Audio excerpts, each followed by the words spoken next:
The following is a presentation of the Matt Talk Podcast Network.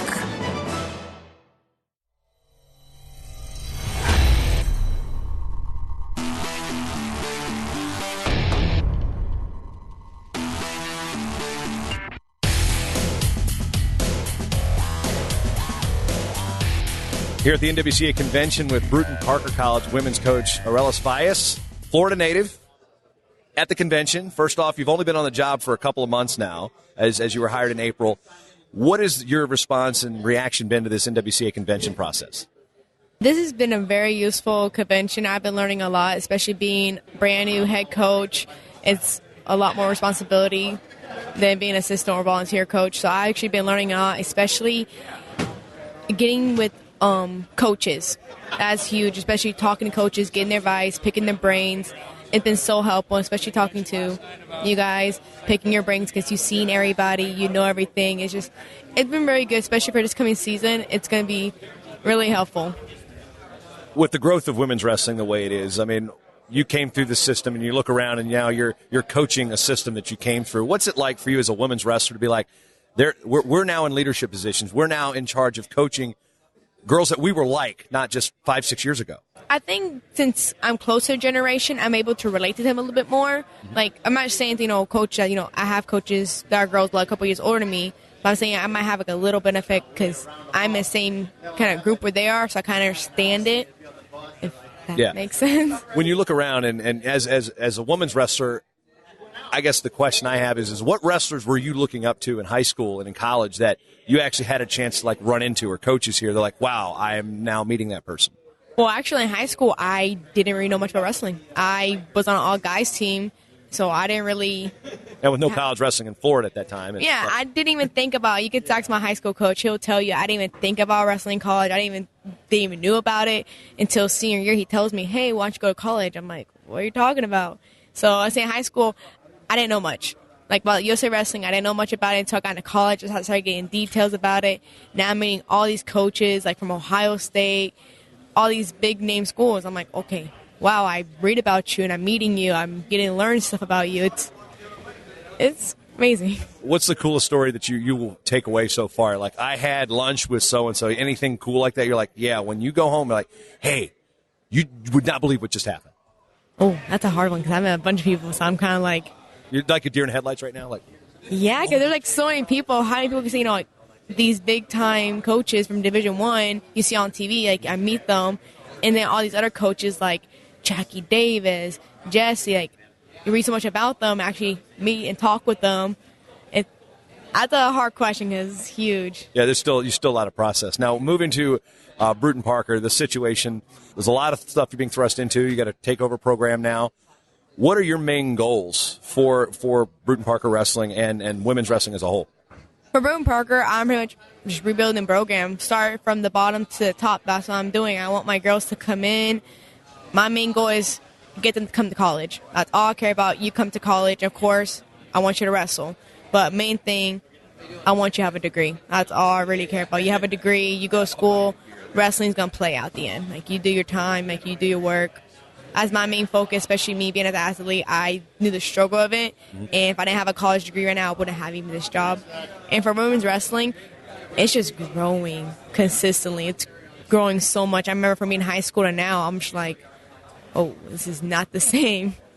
You're from Florida, and there's a demographic, a large Latin American population that are getting into the sport too. And that's also a demographic that are seeing a lot of its kids go to college, first-generation college students.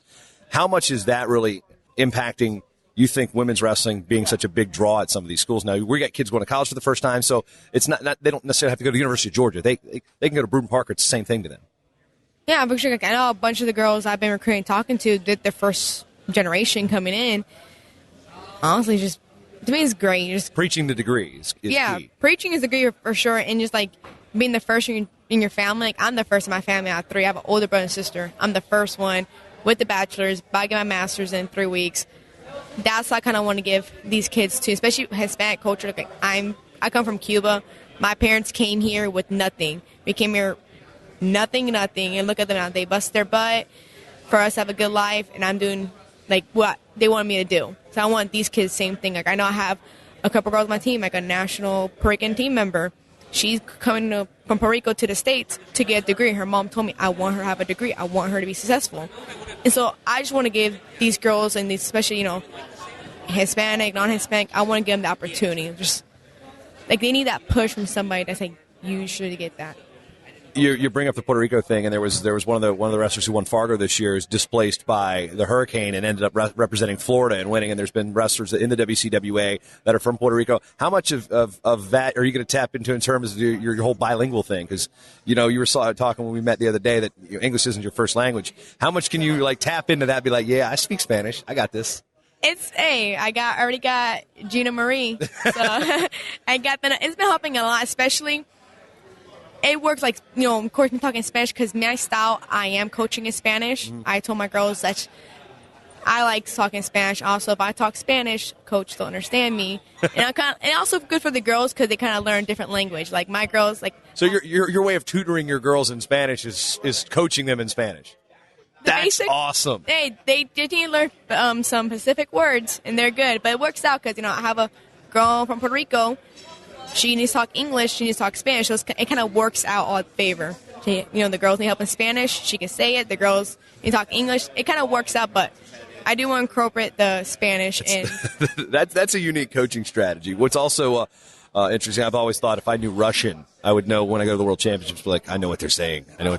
See, exactly. That's why Spanish is going to incorporate my coaching. And my girls, especially that have returners, I told them, I'm coaching Spanish. I said, we like that, coach. We're okay with that. And especially I have a girl from Florida, doesn't know nothing about Spanish. She's like, okay. I'm like, well, good thing I'm taking Spanish this fall. I'm like, that works. Yeah, yo hablo 3 años en la escuela. That's what I got. Did I say that right? I said I speak 3 years of you got something it. like that. And I know some things that if I say in Hialeah would probably get me taken out pretty quickly. So, yeah, I won't bring those up on the show. But when it comes to coaching goals, when did it become a realization to you that you want to be a wrestling coach? Funny part is I was actually talking to my old teammate about this. If you told me a year ago that I was going to be a head college coach, I would have said you were lying.